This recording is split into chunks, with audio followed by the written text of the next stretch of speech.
and thank you for coming to the press conference today. A few issues have been repeated over and over in the media in the past several weeks. And as I have indicated before, I'll try to confine myself to the patterns evolving that are descriptive, that are indicative of how the government will approach certain issues. And so, once again, in the last few weeks, we have seen the obscene anti-business nature of the government reflecting itself once again. We have seen the surreptitious, the creeping mix of policies designed to bring further hardships to the business sector. And so now we have in the city the enforcement of a container tax that will add costs to business activities and ultimately would be passed on to the consuming public. We have seen, and we had warned about this, in fact, in a budget speech, I said Vulcan had made a blunder when he spoke about the focus of the city on increasing, in fact, doing assessments. And I said, what he's effectively telling you, that there will be a tax increase, rates and taxes increase in the city once they win the local government elections, particularly in the city. Well, it has come to pass. They're going to increase rates and taxes, which will bring hardships to residents of Georgetown and also businesses located in the city. We have seen the government, and this has been, again, quietly worked on over the past several months, but it came to the fore recently when the Guyana Manufacturers and Services Association raised the issue publicly. The government instituting taxes on inputs into the manufacturing process. And that can destroy the entire manufacturing base that we have over the years tried to nurture in Guyana, because manufacturing in a country like ours is very difficult, particularly with the high cost of input. We don't have a deep water harbor, so freight rates are high compared to many other countries. The electricity rates in Guyana are high compared to many countries with which we have to compete. And the interest rates at the bank could be sometimes 20 times more than, say, a manufacturer in a northern jurisdiction, where the interest rate is 0.5% for their business community, that's their lending rate. And here in Guyana, it's about 10%. That is for prime borrowers. If you're not a prime borrower, it could go up even higher.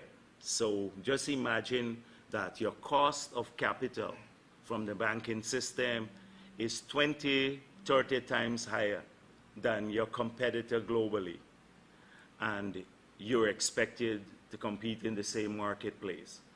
Now, what the government has done, it has sought to justify this by resurrecting the list of ineligible items in the Customs Act. Something that was always there, been there for a very long time, but we had put provisions in the Customs Act itself and in the Consumption Tax Act to say that for registered manufacturers, and there's a definition of registered manufacturers, they would be eligible through the issuance of ST letters for a waiver on taxes on their inputs. The idea was that they will pay taxes on their output.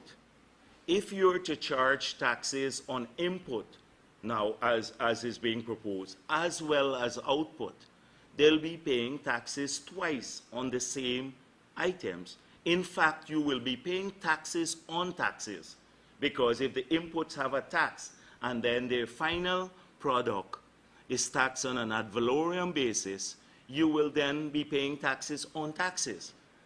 And so we sought to deal with that, to give some help and some level of fairness to our manufacturers. Now, I see the president talking about leveling playing field. He's been talking, and he has it all wrong.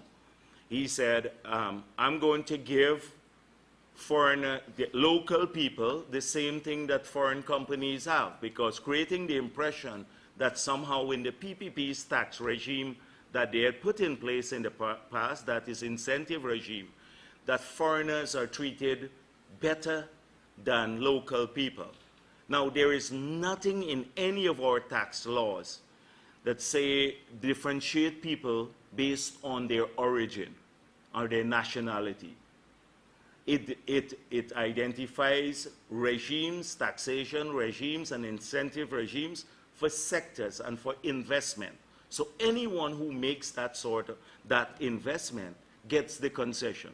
So if a local company were to build a hotel that is 150 rooms, and they will get a tax holiday as well as duty-free inputs into the building material and the material to furnish the place. If a foreign company does that, they get the same thing. It is the investment, not the investor, that mattered. And until now, we have Minister Gaskin laboring over that definition, shut down almost the entire processing of duty-free concessions for many of those people. Something as simple as that.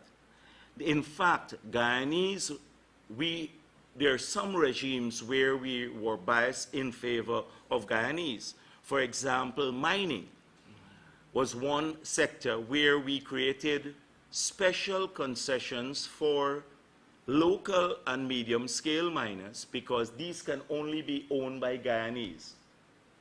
The small and medium-scale mining can only be held by, permits can only be held by Guyanese. That is how we differentiated or discriminated in favor of locals. But if you check for tourism or for information technology or manufacturing or agriculture, you would see that there is absolutely no differentiation based on your origin as an investor, but on the basis of the investment you make. Now, that is very, very important when we relate it to what they're doing here. So suddenly, the president says this: I want to help local people by leveling the playing field. He has it wrong. The playing field is not stacked against them. But then GRA and finance is now going to stack the playing field against our people, the local manufacturers. I was looking at the budget speech in Trinidad and Tobago last year, and I saw the Minister of Finance spoke about cutting the electricity subsidy. And in Suriname, I also looked at their budget, and they reduced the subsidy because of the crisis occasioned by the fall of prices for oil and gas. These two countries depend heavily on revenue from oil and gas. So because the prices went down globally, they couldn't subsidize. They were looking for new sources of revenue. So they cut the subsidies. But this is the first time that I have seen a public admittance that they were subsidizing electricity by these two countries. Because for many years, former Prime Minister of Barbados, Owen Orta, and I pushed at CARICOM to get to Trinidad and Tobago to admit that they were subsidizing electricity. Because if they're subsidizing electricity to their manufacturers, and they sell the goods. We don't do that here in Guyana. And they sell the products in the same market, then they have an unfair advantage over our producers. Trinidad denied this on many occasions, that they were giving the subsidy. And now they have admitted this. I mentioned this to Minister Gaskin in Parliament, and I said to him, now that they have admitted, what are we going to do about it? How are we going to defend our manufacturers? Are we going to raise this issue with CARICOM? Because if you operate in a single market and economy, this is considered unfair advantage.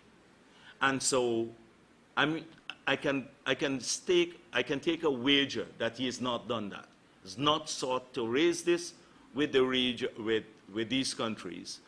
And if they don't deal with it, maybe there are possibilities of having countervailing taxes, taking it to the CCJ, etc., to ensure that the playing field is leveled. So rather than doing that to level the playing field for our manufacturers, they have gone after the list of ineligibles, which are treated very liberally by other jurisdictions. But they want, as I said before, this government doesn't get much credit in Guyana for managing our country because of incompetence. Our people are onto their game. They're looking to be pat on the head by other countries and organizations. So CARICOM pats them, oh, you're a good boy, you're enforcing the list of ineligibles. And the IMF pats them and say, you're doing a good job here, or some other foreign agency. But the reality of this silly policy could be the death knell of our manufacturing sector. And I urge the government to pay careful attention. You can't put more pressure on the business community by having them to pay more taxes, pay for their containers now, but put this on them. And that compounded now by the Bank of Guyana withdrawing correspondent banking from Guyana, which puts, most people don't understand the far-reaching, because they're not dealing with the issue every day. Not many of our people go to the bank or understand when they put their money in the bank. So how it works there. But if a country loses correspondent banking, it can put you back into the Stone Ages. Could put the country back into the Stone Ages. And this is what we are playing with. Now, we can't blame APNU for it all, because the de-risking policy of these banks is something that has engaged the attention of the Financial Stability Board, which was formed after the crisis in 2008, 2009, for a while now, to how to get these banks to cater for risk, but not to withdraw correspondent banking from many smaller countries. But it's what is so grieving to us, what is so bothersome to me, is the short-sightedness of the people who run the government now. We pointed this out. We pointed this out when we tabled, twice we tried to pass the Anti-Money Laundering Act and the Financing of Terrorism, CFT. I always think about this, countering financing. But let's take an Anti-Money Laundering Act. Twice we went to table amendments to pass it, and they voted against it on both occasions. At that time, we were not up for enhanced scrutiny. Had we passed the amendment and the act in that period, we would have been in a good shape and maybe outside of a FATF and CFATF review process at this point in time. So what has happened is that exacerbated the risk profile of Guyana. From the moment, if the prevailing mood is to withdraw correspondent banking because of de-risking as a strategy by the large international institutions. That's a prevailing mood, and they're doing it. And then they see that you're in a FATF review process. This country becomes even riskier than normal. So they will accelerate the withdrawal. And my fear is this is just the beginning, because there's something called a herd behavior in financing. And from the time one person moves, others tend to move. And if that happens, it will affect not only the financial sector, but it will affect the real economy. The cost of remittances will go up tremendously.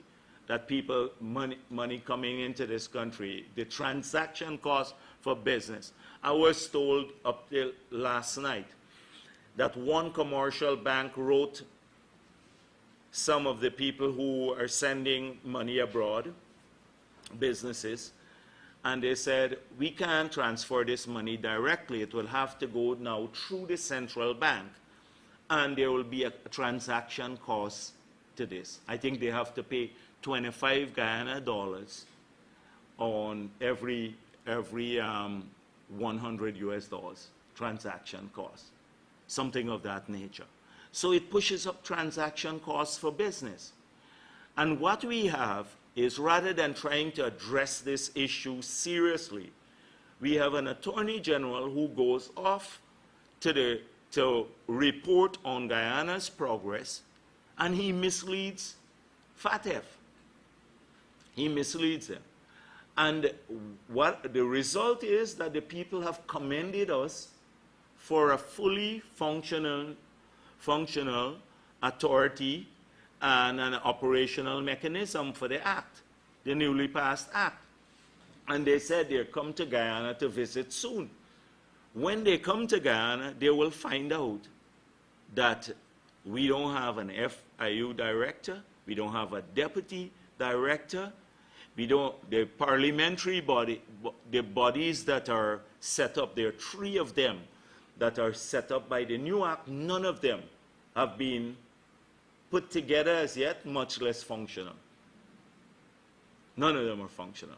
And I'm fearful that if they have that finding, then we can easily go, not to a gray list or a review process, into a blacklist, because it could be seen as an attempt to mislead the international community. Do you know what that will do to our financial relations with the rest of the world? It could destroy, it would be 10 times worse than what is happening now with the Bank of America withdrawal from Guyana. So if you look at just those 4 things, you'll see patterns of behavior by this government. The minister then says, oh, our revenue is increasing. And we said we knew that, because you're squeezing the goose that lays the golden egg. You're squeezing it. But at some point in time, it's going to collapse. It's going to die. Because if you squeeze everything out, you're going to kill economic activities. And economic activities and circulation of the money in the system is what will drive the taxation base and keep it well. So I have no doubt, through some enforcement measures, so they will settle some tax cases and get more money. But they're harming our interests in the long term. The DDL case, they charge more on 140 items that they increase the fees from 650 to 600% by. You know, so they'll get a bit more money there. They'll get some more money from the royalty on gold, that the new gold mines that came in under the PPP pay. Yeah, you will collect some more money in the short term. But if the economy is slowly being choked to death, then in the long run, this country faces a bleak future. And that is the economic policy now. no plan, as I said the last time, no plan, no vision, etc.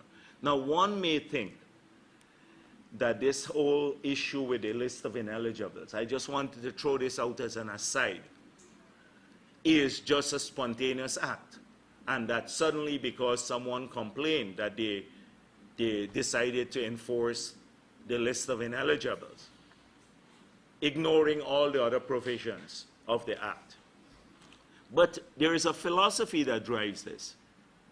Do you recall the first budget that the Minister of Finance presented? And he said in that budget, he was talking a lot about PPP corruption.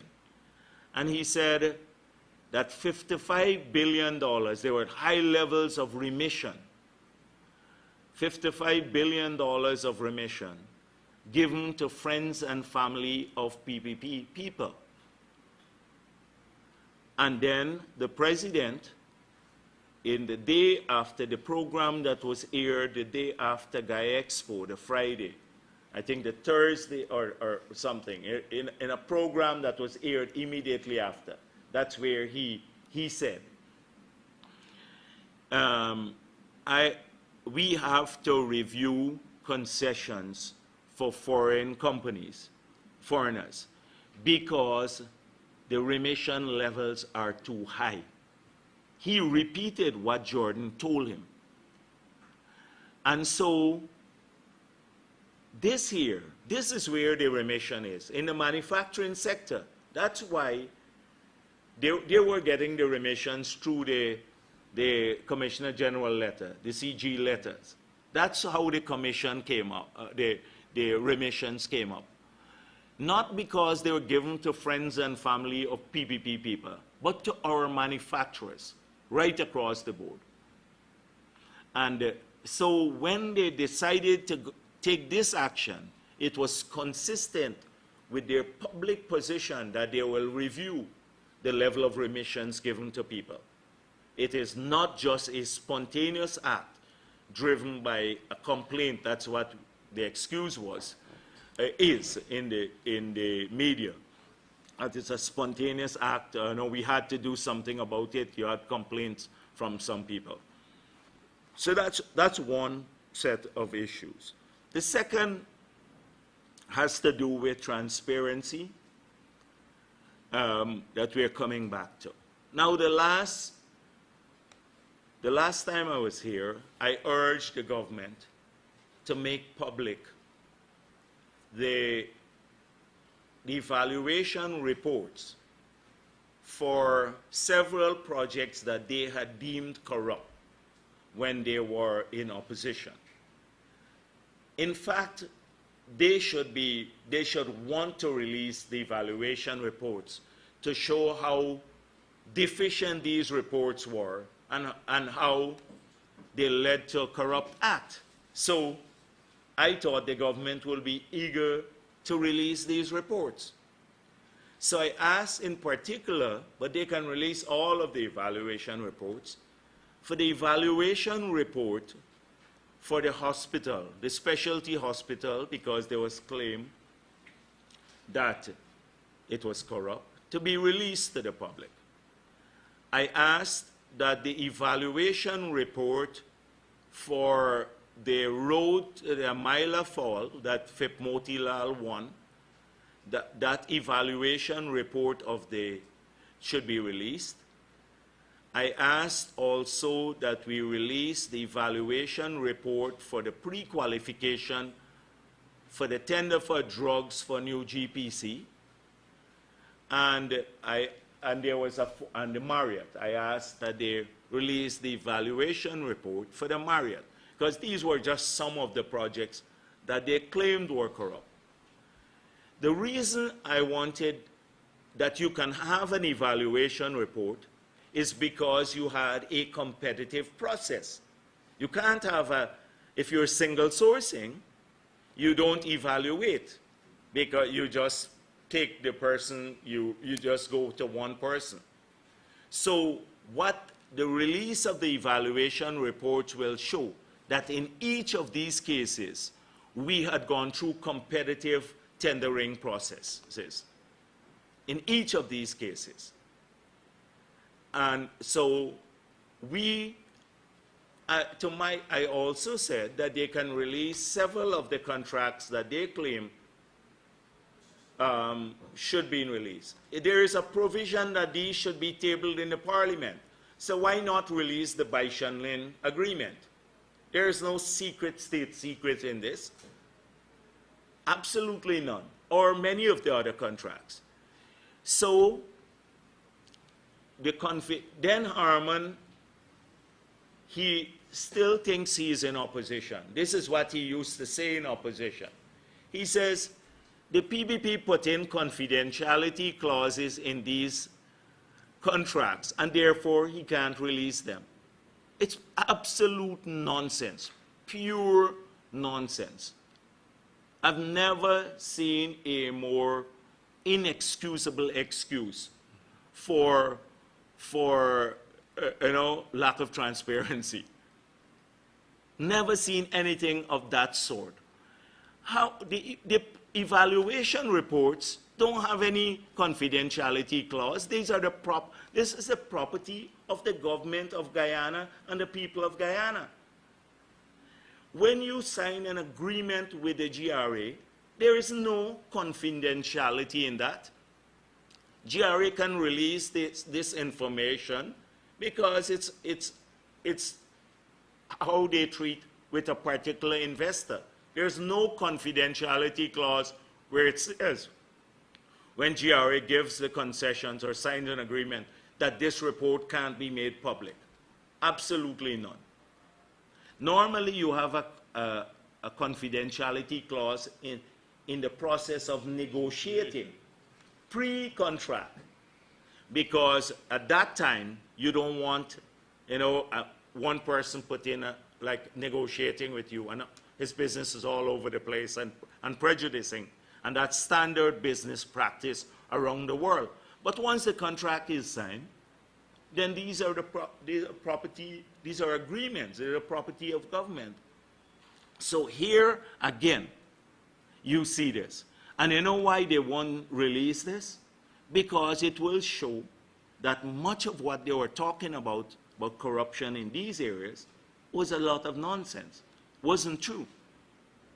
Because they were true. And it will expose that they sought, as I said before, they sought to use the PPP evaluation report that disqualified the Feathers Lloyd, that was close to Ramjatan, and that was disqualified from the World Bank because of corrupt practices.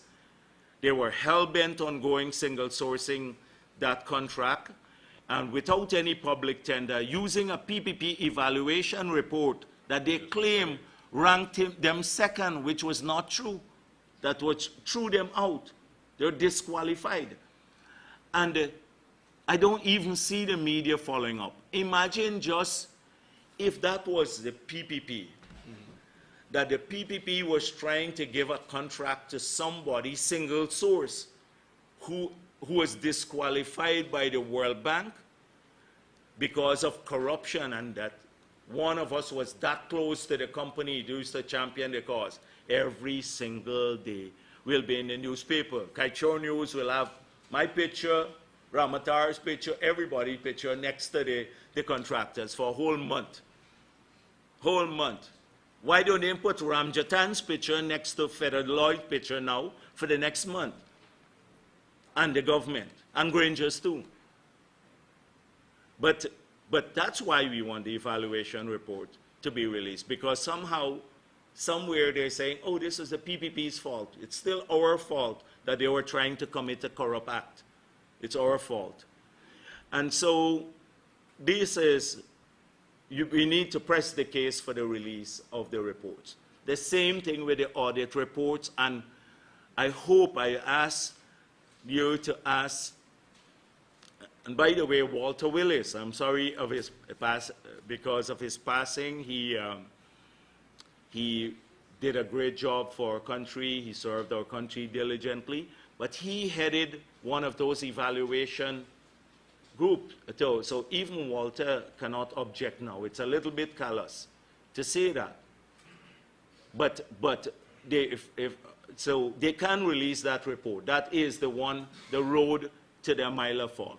He was one of the technical officers who evaluated the bid that came in. Yes, so this is very, very important for us. The moving to release a lot of these documents. Once again, we have seen them return after they're so incompetent in so many other areas. We are promised that the Jubilee will give us the boom, and the CARICOM heads of government will enhance it, and then the cricket will top it off. And that's the economic strategy. Well, all three have passed. All three have passed, and we are now, people are getting white mouth in many places, to be bluntly putting it. They're losing jobs in the drove. And if they don't believe me, the next time I can tell you about where they're losing jobs from. But that's for another day. So this is something we have been pushing them to do, release all the reports. Suddenly, they have to return to character assassination. Character assassination, going after the PPP, is the only thing that they have going for them. So Marcia Nadir now becomes the new target. A young professional, worked very hard. In that agency, these people, they made a huge difference. Winston Brassington and Marcia Nadir and many others in NISIL made a huge difference to this country. These are young, hard-working professionals. They did a political type of audit, Gulsaran, blamed everybody under the sun, from Sam Hines to Gail Teixeira, everybody, in about minutes, not about missing money. Remember, we heard about how billions were stolen through NISIL and funnel everywhere. We heard about a missing $5 million US that turned out not to be missing. But for weeks that was supposed to be missing, stolen by NISIL or someone else. Billions funneled through NISIL. The audit didn't show a cent missing. What they said, they interviewed Sam Hines and Gail Teixeira and the others. Can you remember the AGM that was held sometime in the past? And that the minutes of the meeting, not that anything is wrong in the minutes, that the minutes now they're saying, because on a backup file, they have found that the minutes have been written all at once. The backup took place at that time. Has nothing to do with it. And really, I shouldn't be going into dignifying it. But an AGM, anyhow, don't go into that. I'll take too long to explain the details of this. But going after a young professional now to say she didn't write the minutes on time, they didn't write the minutes on time, which is absolutely untrue. Absolutely untrue. Has nothing to do with any of the thing. The AGM is to name the auditors and decide on the remuneration of the auditors. That's what AGMs are for, and to get the annual report. Three things an AGM, if you look at the Companies Act, is called for. The annual report, in this case, the annual report didn't go only to NISIL, the board of NISIL. It went to the cabinet for approval. The entire cabinet, the report was sent to. So there couldn't be anything that they were trying to hide. And then it was tabled in Parliament. So there's nothing wrong with the first element of the AGM. The second element of the AGM, to appoint an auditor. The Auditor General is automatically the auditor of NISIL by law. So you didn't have to fulfill the second element of NISIL, an AGM.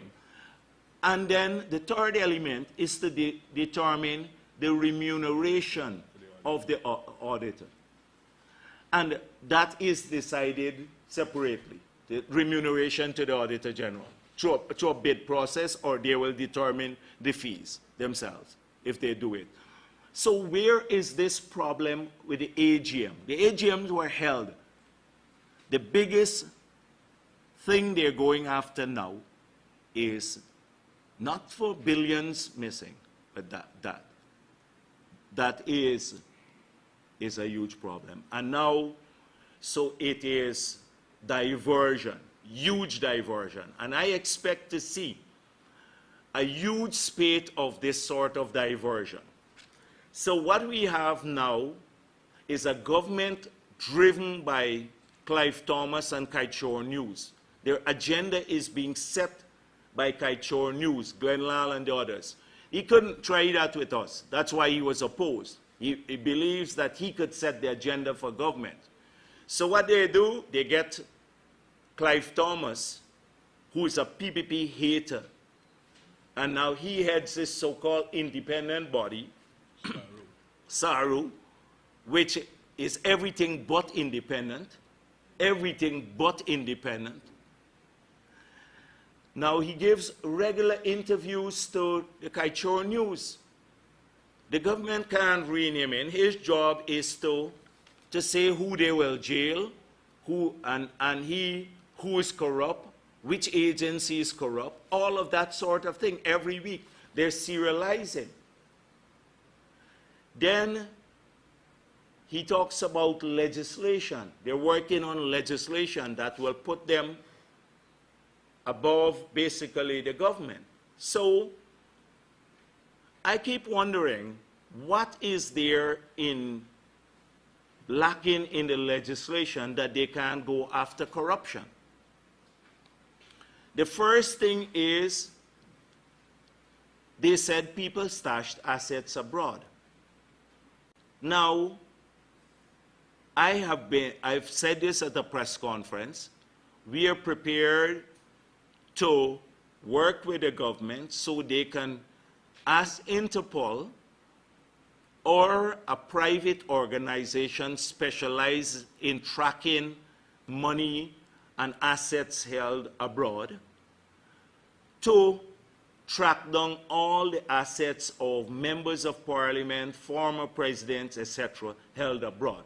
It's simple. We don't need legislation to do that.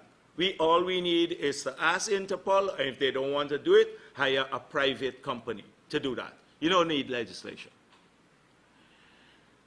And then it's easy to check whether these declarations, you can easily go after the people. So if someone has $1 billion abroad and then didn't declare it, or $1 million US, didn't declare it in the Integrity Commission report, they could go to jail. You don't need new legislation.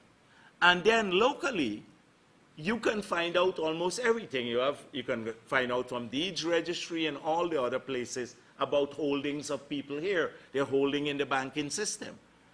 But these can be dealt with routinely by the police. Corrupt cases are dealt with by the police. You don't need the recover state assets. So take, for example, APNU stole the 16 computers that were in Parliament, that for the leader of the opposition office. I raised this with the President and Mr. Harmon. These were in the Parliament's register, bought by the government resources, given to the APNU when they are in opposition, and for the use. When they went into government, they have to hand back those assets. A lot of those assets, 16 computers, as well as many other assets, have never been returned. So we don't have them. They should come to the leader of the opposition office. Where are those assets? Should SARU recover those too? Will SARU have, if we make a complaint, or is only for the PPP era, if we make a complaint now in this new legislation that a minister is corrupt, will SARU investigate the minister? Or is it only to recover, deal with corruption from the past, which could be dealt with by the police now? You don't need new legislation. What if we complain that President Granger is involved in a corrupt act? Will SARU be able to deal with it in new legislation? all of these things. SARU's whole purpose is to create legislation for witch hunting. And and the international community has to see this clearly. The current legislation can deal with any act of corruption. We have enough laws to deal with corruption by anyone, from president, former presidents, or anybody, ministers or former ministers. But what they are doing, they're going to help. The international bodies will very well maybe duped into helping them to create an institution that will be used for political witch hunting, not transparency, political witch hunting. And if you need any proof of that, look at what Clive Thomas has been saying. You don't need any more proof of political witch hunting than he is saying. Now, further, I call on the international community here in Guyana to look at what Harman said in his budget speech. They allocated 40 million on the agency 5 of the Ministry of the Presidency.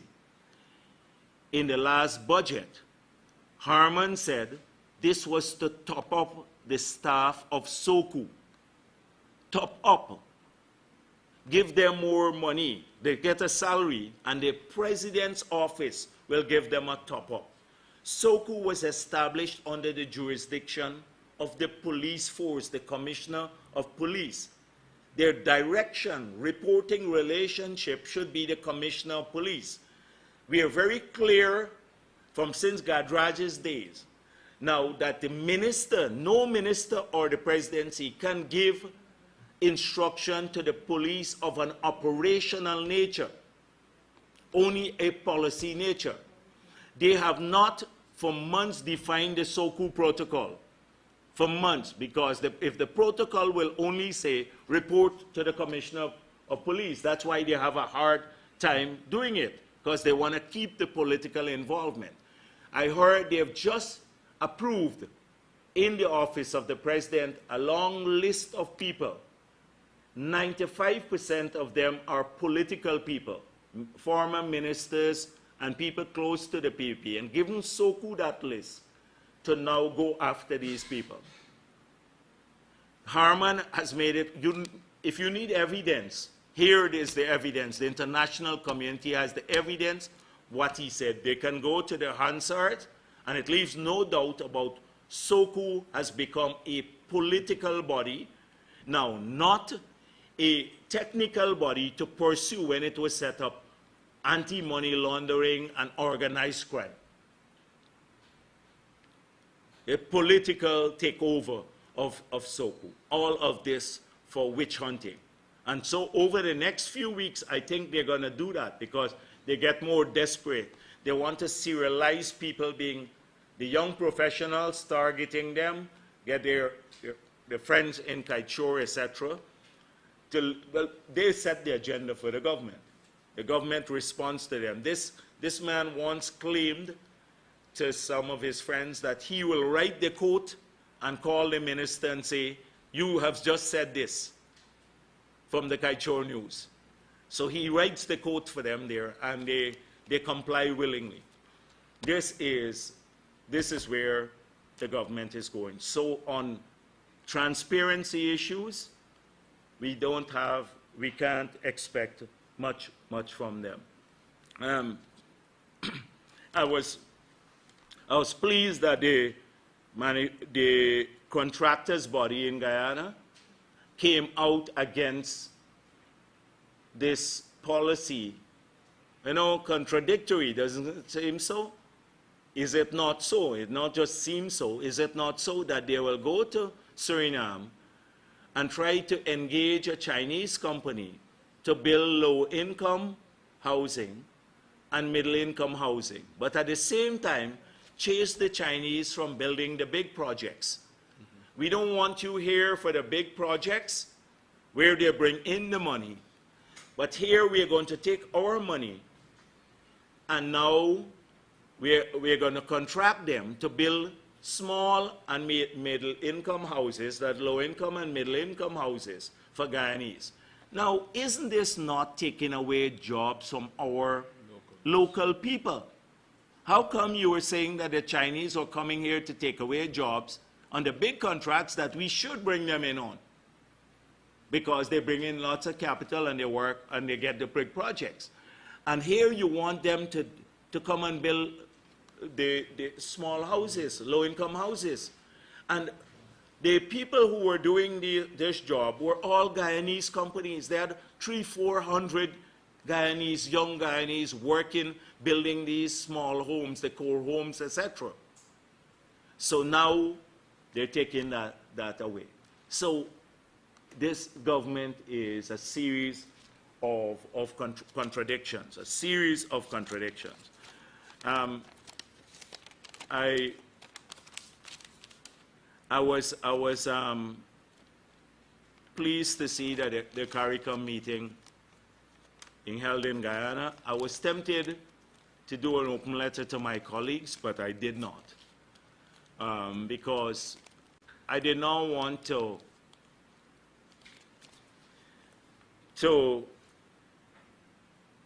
not derail, but to inject too much controversy in the deliberations.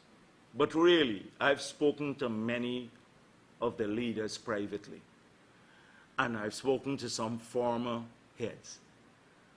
And they all share the view that we're running out of steam in the region, and the integration process is faltering for lack of being championed by many people.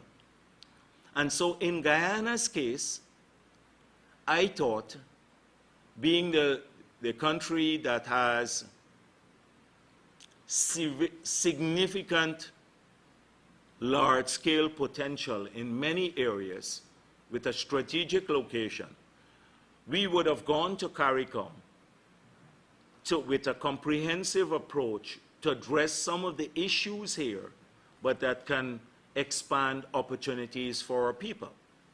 The first issue is agriculture. We have always led on that in the region. So the president could fly into Santa Fe with the Prime Minister of Barbados to visit that plantation there that started under the PPP that we got tremendous criticism for, because they said we were giving away land in the interior to all sorts of people, to Bajans, etc. But I'm glad the project went ahead. We persevered with it. The president could fly in there to see how rice is being grown, dry rice in the savannas, but will not make a visit to the Maikoni area when their rice is underwater. Will not make a visit to Maikoni, or go to the ailing rice farmers on the Essequibo coast. In fact, he said, this is not our business. The rice industry is not our business. So it has become the business for one day. And there's so many other things. Soya bean, large-scale agriculture. We championed agriculture not only for Guyana. When we had that initiative that we pushed, it was for regional agriculture, a common agricultural policy for the region. And we argued that every state in the Caribbean region can benefit from inputs into agriculture. We were fighting for concessions to be given to agriculture that were given to other sectors. I'm not speaking about Guyana. So in a place like Bahamas or St. Lucia or many of the other countries that rely heavily on tourism, you can get a series of incentives for tourism, but very little for agriculture. Yet the food import bill of many of those countries are creating problems for their balance of payment. So we are pushing it from a regional perspective, not just Guyana's perspective. But it helped us in Guyana if we could have, because we're the largest food exporter in the region. It helps us if we can get a fixed regional policy on agriculture from two perspectives, from the food security perspective, but to make our agriculture more globally competitive. Not anything much was pushed in that regard. Secondly, we have always pushed on the climate issues. Half of our country, our most productive lands, are still below sea level. And the entire coast, most of our productive lands, most of us live here on the coast, and we live below sea level. You know, we talk about hurricanes in these countries, which are once in a while events, and they have devastating impact on the region. But we live daily below the sea. The sea comes higher than us, a significant part of our country. Climate change and the management of water and adaptation to climate change must be a critical part of our agenda, and we have led the way in CARICOM by showing that it is a pretty lucrative sector to follow and to go after. And there are billions of dollars of resources we can get for the region. We did not lead on that too. We did not lead on ICT. We did not lead on many of the other, you know, a development plan. What are we going to do now that Cuba is opening up? It will cause severe harm to the tourism sector in our region. How are we going to make it globally competitive? The only major thing that came out, and I say major, is some CARICOM arrest warrant. We'll be arresting more of our people traveling around. And half of the time, it will be, you know, our Guyanese people who face the brunt of these things because of the prejudice in many of these territories against our people. One time, Dunstan Barrow, I just want to give you an idea. Dunstan Barrow, through the, I think it's the, not Rotary, the Lions, they brought a lot of kids in.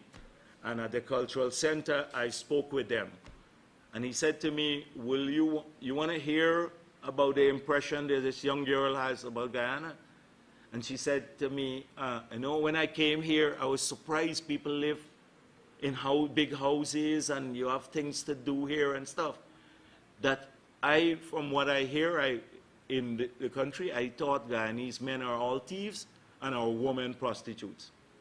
This is a young girl saying this. If they have, some of these countries still have this impression of our people. So we face the brunt many times of this sort of thing. And so I think more interaction over the years, that changed a lot. So I'm very disappointed. We have not seen anything major that will dramatically or a push to enhance the lives of our people or create more jobs for them. It's more security concerns. And so I'm very disappointed about that. Well, thank you very much. I'd end here. Thank you very much, Leader of the Opposition. You'll be recognized. Yes? Sir, could you explain how, since Guyana may not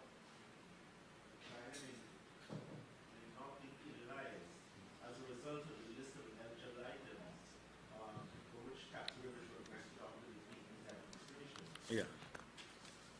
Well, the thing is that, do you know what's the policy in Jamaica? Whether the manufacturers there get their items duty-free to their inputs? Ask Gaskin that. Ask in St. Lucia, because I heard one issue with the pepper sauce in St. Lucia. One manufacturer who was comparing what people in St. Lucia got in terms of inputs into the sector and help from the government compared to what we did. You ask Dominic Gaskin if he has ever sought to identify what how other jurisdictions treat this list of ineligible. You should ask him. Secondly, if that is the case, then why are we not if we're so strong on going after complying with the list of ineligibles, why don't we also insist that they comply with the no subsidy policy in CARICOM for electricity and so many other things? Because it has to be taken as a whole, as a whole. No country can come and say, I'm pure, because we know what's going on in these countries. So ultimately, in a trading off system, when you say you have a list of all of the transgressions, I'm putting transgressions, in all of these countries, you can sit on the table at a CARICOM meeting and say, hold on a minute, if you want this to happen, well, you'd have to remove all the following. We suffer from bad representation by our government and lack of knowledge, incompetence. They can't represent us. They sit at the negotiating table. Let me tell you, with the environmental tax, for many years, and they voted against the amendment when the CCJ said, and we faced with the liabilities. You know the history. They voted against that amendment, or else we wouldn't have had to pay a cent. But many times when it came up at the heads of government meeting, I sat there and I said, this is not a tax. You pay a deposit. And until now, I didn't say much about this for a while, because the CCJ ruled, and I think erroneously so. It is not a tax. They all describe it as the environmental tax. Every minister, every person who speaks. This was a deposit that you made. If you then take the bottle out of Guyana, you get back your money for those companies. So you could have collected back your money, but you had to get the bottle, collect the bottle. And I think it was tried once and somebody got some refund. So it was not a tax. But I stayed quiet over the years because I was out of government and stuff like that too. But it was not a tax. And we fought it on that basis. For many years at the CARICOM, you know how many things they tried to institute in Guyana, and then we had to point out that similar or even more serious departures from the common external tariff regime was being practiced by many other states. So when we go to the table, what do? We just give in to everybody, the negotiators from other countries. Anything they raise, we must comply with. Don't we negotiate on the basis of ensuring that our manufacturers, our producers, our people also get good representation at the table? We don't. It seems as though this has stopped. This is not kids' game. It's about major sectors of our economy and jobs for our people and income for our country too. So, Mr. Jagdeo, in reality, Guyana being CP in the interest of the nation. No, we used a provision in the Customs Act. I think it's, I can't remember the page. The Customs Act, I think it's page 734 or something like that. We used that provision and it was known. Every time the provision was in the Act, and we used that provision to process inputs into the manufacturing sector. That's what we used. And we will defend that provision. Next person. Yes, ma'am. Ms. Jackie, you talked about job creation, one, and Guyana having strong positions at CARICOM in the area of the agriculture policy. Yeah, sure. The president publicly said that the Jagdeo initiative, there are plans to review that. What are your thoughts on that? And on the issue of job creation, he's also said that he's not looking, in the APMAFC manifesto, there was a promise of an integrated job creation, approach to job creation, but now we see focus on self-employment and entrepreneur, but we don't see the corresponding systems to do that. Sometimes when this government gives explanations to the things they're doing, I have to like call a lot of our MPs to try to decipher what they mean. Like it's coded. I don't know what that means. You know, all right, okay, so self-employed. If you're focusing on self-employed, you also have to have a comprehensive policy, you know?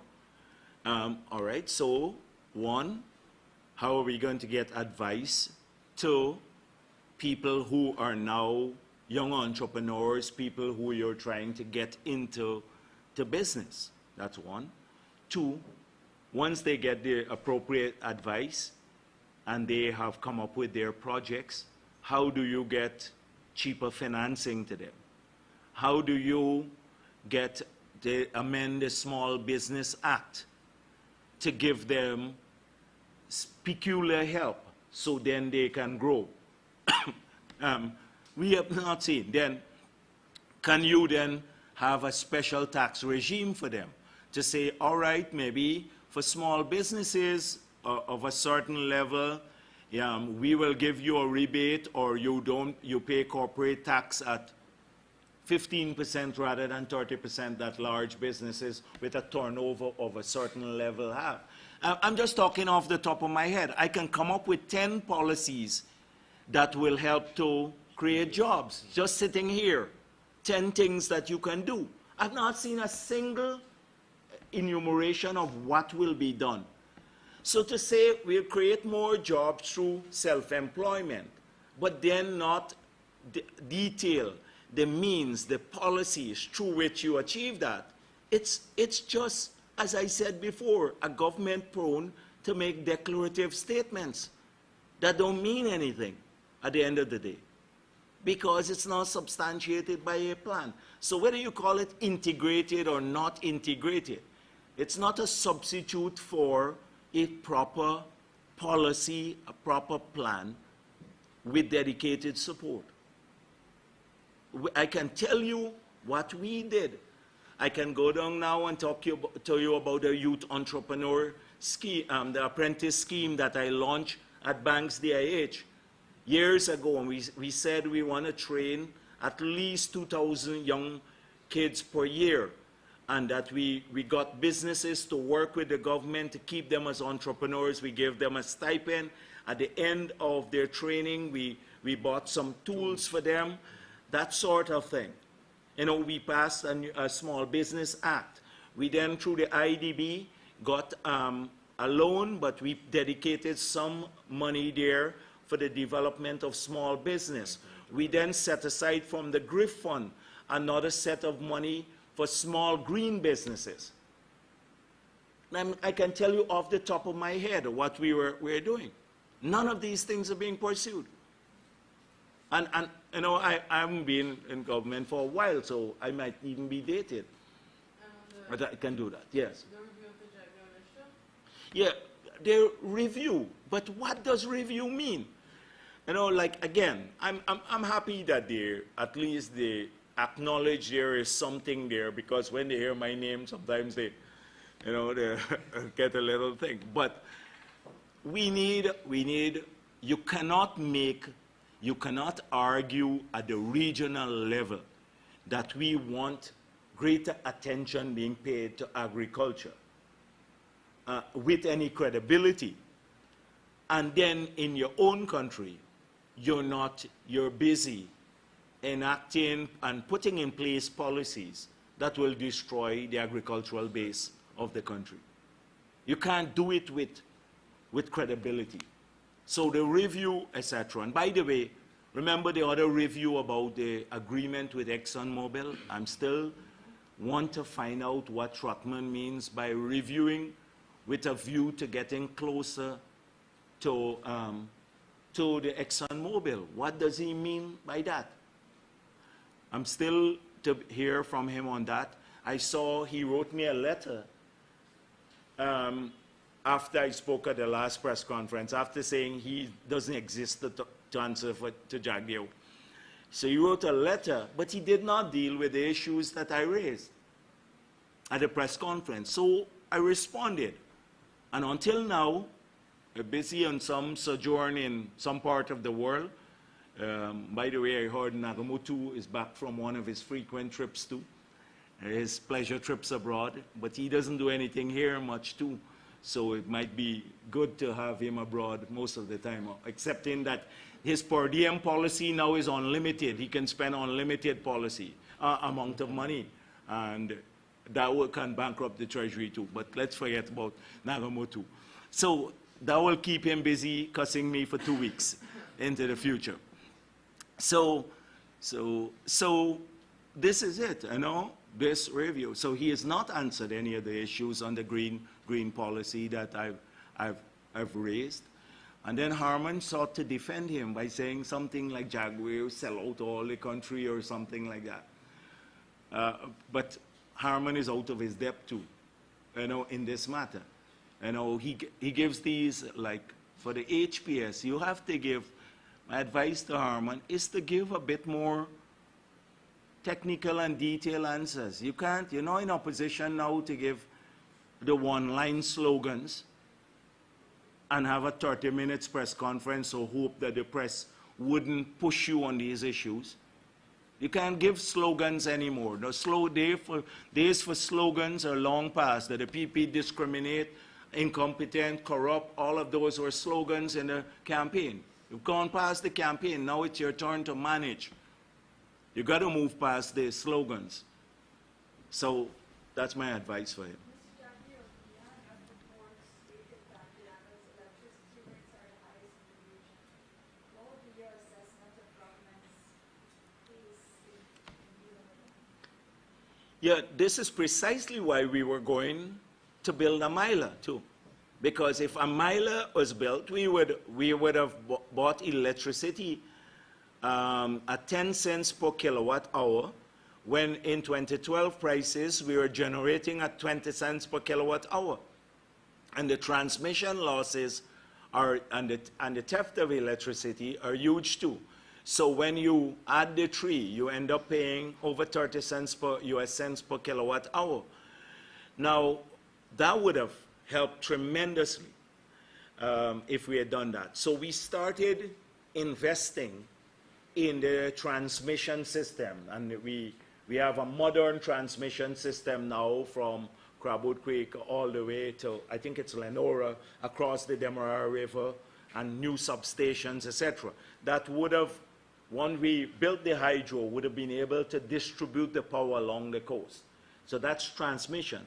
The distribution system is still a bit weak because that's the smaller lines running off the transmission main. So they had a plan for buying more transformers, you know, stabilizing that, making investments there too.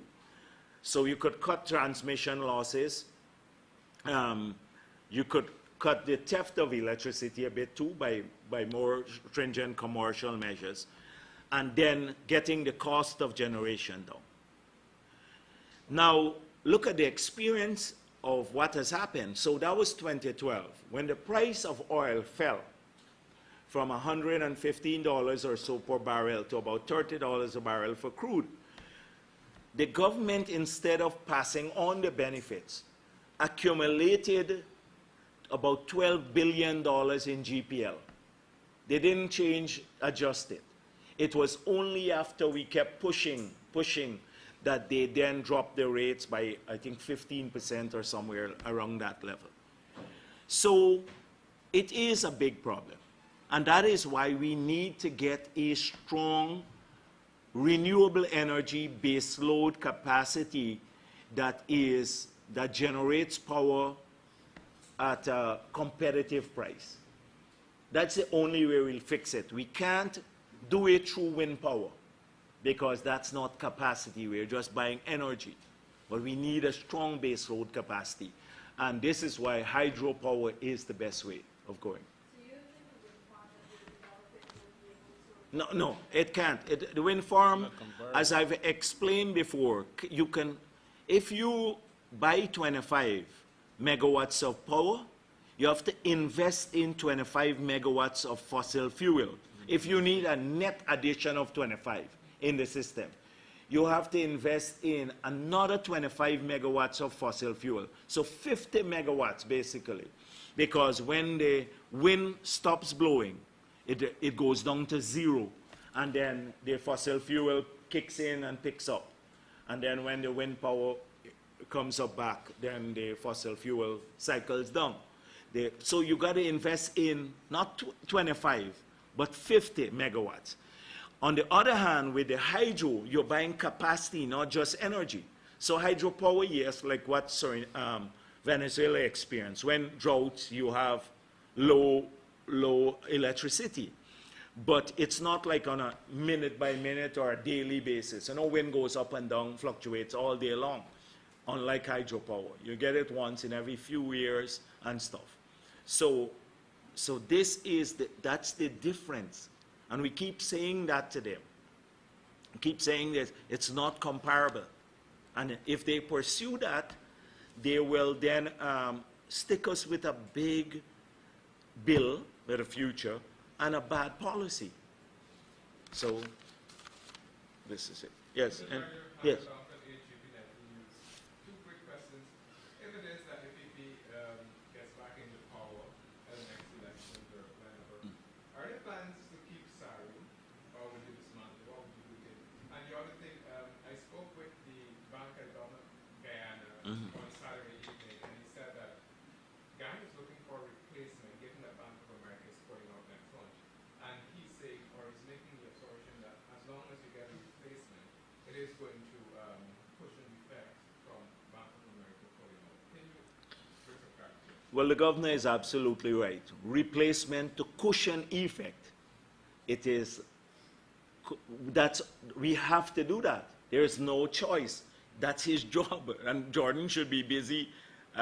You know, Jordan is like me, doesn't have much hair, so I can't say pull out his hair. But he needs to be doing this every day.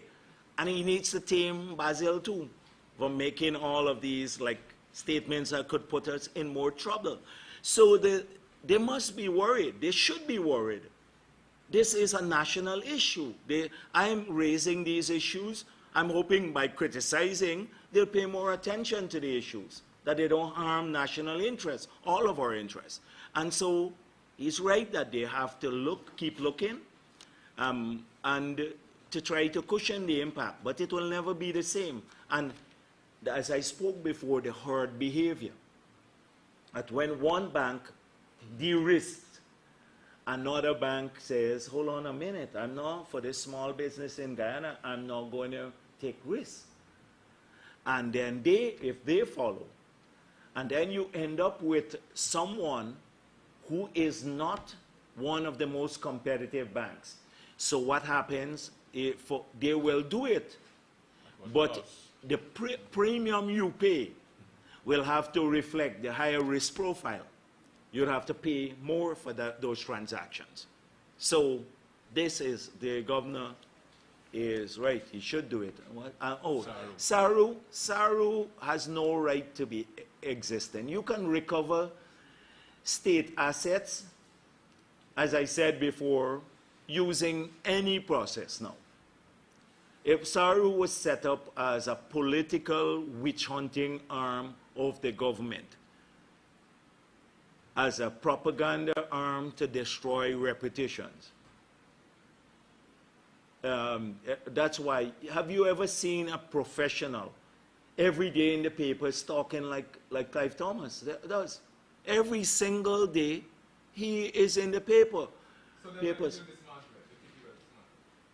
If there are assets that are stolen, we'll go after the assets, but differently and efficiently too. And efficiently, not like how it's being done now, efficiently. Dr. Jagdeo, on the same Saru issue, the statements that are being made by Dr. Thomas are made all the while Saru has no legal mandate whatsoever. It's still illegal. Yeah. No, but if that is it, if they put the legislation in place, they can do it with a majority to facilitate witch hunting. That legislation will remain in the books too in the future. I hope they know what they're doing. No. That's why. No, I'm just expanding. I'm just expanding. But then why do you think that the government would want to give Saru teeth, knowing that it would bite them out? Well, because the agenda is not driven. The president has said, I'm not rushing to conclusions. President has said investigations, and he has something similar to ours. Let the investigations be done professionally, etc., and then people, be given a fair chance. If they're corrupt, they face the courts. What you have in contrast is an arm of the government established functioning out of OP that says things totally opposite to what he said. Because I think he recognizes that you need to move on in the country. But this group is driven by an agenda to destroy reputation, so they will come up with anything. They're driven by an agenda, and as I said before, an external agenda. Why do you think he features so prominently in this newspaper that is hostile to us? Friday News. Features, he's the star of the paper. And so that's it, their purpose. Witch hunting. Mr. Jagdeo, to what extent do you share the view that many banks are investing out of the Caribbean because a number of the jurisdictions are not exactly lucrative to transact business? And secondly, what are the possible political implications for the container tax and the parking meter tax in Georgia? The first one, the de-risking. I acknowledge that. I said there are two elements to it here. The global element, when I spoke about it, I don't know if you were here, Dennis. I spoke about that. I said, we can't blame the government for all of it, but we are exacerbating it by what we have been doing with the Anti-Money Laundering Act. And by misleading FATF now, when they come here and they discover, they're going to do a field visit, and they discover that what was said to them, that we have a fully functioning authority and operating mechanism, is not true, then it could shift us from being reviewed to maybe blacklisted, because nothing is in place now. The act is in place. We just passed the law, but we don't have any of the bodies mentioned in the act functioning.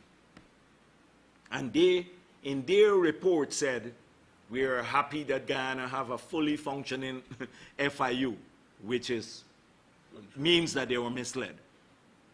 And so that's why I'm saying that there's a global dimension to this, but there's also the local dimension. And we are running the risk of creating even more problems for ourselves, because that can accelerate the process of the de-risking in Guyana, from Guyana.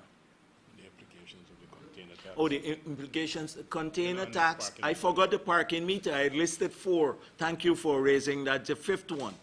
The more hardships on people and businesses too. So what if people stop coming to shop in the city? It will affect business. It will affect job creation in the city. People say now, I'm going to shop at Parika. I'm going to shop at Freedom Hoop. I'm going to shop at Diamond. I'm going to shop at Monrepo and other places. Why would I want to come here and pay all of this money every day? They can drive business out of the city. It has implications for circulation of money and job creation in the city. Can drive this. And the government cannot say it's not us. They control the city council. APNU controls the city council. They control them in the past and they control them now. If they want to really stop this, they can stop it like that. They've done that in so many other cases and acted illegally in many of those cases to do those things.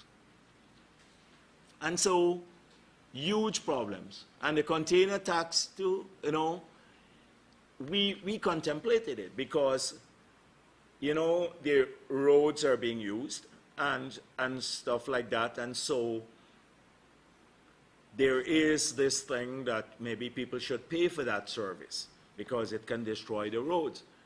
But this is why central government practically took over the construction of roads in the city. The city council did not construct roads. So if you look at the entire, I remember the entire Campbellville, Kitty, all those areas, in the early days we got into office, when there were huge holes up to my neck by Kitty Market. I'm not joking. You think you're too young to know this. But 2 huge holes you go in, I wouldn't be, like I have to crawl out of some of these holes. You by the Kitty Market, that road, the one Queen Street, I think. Yes, you go in there. Look at the finance. Leaving from the Ministry of Finance to get to the central bank, the main street used to have like some huge potholes. Huge. I'm telling you, vehicles were stuck. People come out and push on Main Street. You should get to the airport faster. Right. Yeah. And so we fixed those roads. We fixed, the landscape has changed tremendously. And we did Lamaha Street, Norton Street, Sheriff Street, Regent Street, Hatfield Street, Robb Street, all the big roads that the city council did not have to find taxes, although it falls under their jurisdiction. The central government took over road building in the city because just to defer, you know, the need for them to tax people more because they can claim we're breaking up the city roads. So Vicention Road or Irving Street, all of those were done back by the PP. Mr. Jagdeo, a pointed question. Politically, are you happy that these taxes are being imposed on the cities? Politically, Yes. why would I be happy? Hardships on people, why would we be happy? Why would I be happy? Asking you if you're happy. Politically. No, I'm not happy. I'm not happy at all. We will win back the elections, but not at the expense of hardship on our people. Every single time we criticize, we offer a suggestion. We offered a 9-point plan for the rice industry. I've spoken about what help could be given to small miners. I've spoken about the sugar, where we can find resources. I've spoken about the timber industry. Almost every sector. We've fought for more money to the pensioners. We fought against the removal of their subsidies. We have fought against the removal of the 10,000 grant from children. We fought against the imposition of this huge tax, 140 taxes on people. I even suggested cutting them to half. We fought against the banning of used tires. We fought against the restriction of importation of reconditioned vehicle beyond 8 years. We fought against those things because they bring hardships to people. We fought even the city council when they removed the vendors. Though most of those vendors didn't support us, but we argued you can clean the city and still leave the people to earn a living. So we're not going to fight politics because so be happy. You've not seen us cut any or attempt to block anything that brings benefits to people. I made that clear from the first day I took over as leader of the opposition. We will not try to block anything that brings benefits to people, unlike they did. They cut UG loans, they cut the hinterland airstrips, they cut a ton of things from the 90 billion that we cut the budget by in the 3 years when they were in charge of the parliament. They sought to make people's lives harder and to create the impression that we were not doing anything. In fact, we are fighting against the excesses. We're saying, hold on a minute, why are you making this big settlement with DDL, and who made the settlement? Because you can collect more money here. And if they collect more money, they can spend more. We're pointing out ways that they can do this. not to make people more miserable. So your question is no, our politics will not be fought at the expense of people's welfare. But we can't turn a blind eye to all of this, what seems to be an assault on people everywhere in this country. Let me just now, I come to you back. Yeah. Yes, Ronald, Daily News. We see recently the chairman of GRA fired persons citing low revenue collection. And in some sections of the media today, we see that there is over $3 billion in revenue collected as compared to the same period last Yeah. year. What is your take on that? It's a typical confusion in the government. One day, we're above our target, and then 2 weeks before that, the chairman of the board fired people for not meeting the target. In fact, they fired, I forgot her name, some Joshi, and she was the human resources manager at GRA. She was not, I heard, so he gave 2 reasons, revenue shortfall and bad facilities there. But she is not managing the facility. She's the human resources manager. But she was the victim of the witch hunt over there too. And so this, I called on the chairman to resign. I said he should take the blame for anything. And why does he have to have an office there? This is not an executive position. It's an interference in the powers of the Commissioner General. This is not an executive management. The board should have once a month a board meeting and then disappear. And they should look at the targets. They should set the targets. They should look at senior management, recruitment, etc., competitive process. Those are the issues. And policy matters. Not interfere on a daily basis with who gets jobs and everything like that. And to have an office there. The Act does not recognize any executive authority by the chairman of the board. Only the Commissioner General has executive authority. And I've asked several questions about who is really running the place. Who is sanctioning these tax deals? With no answer given, or answers that are totally inadequate, that show the level of incompetence there. And I suspect many of the staff are now involved in the drafting of those responses. They're excluded. The politicians are, not the technical staff, because they'd have very different views.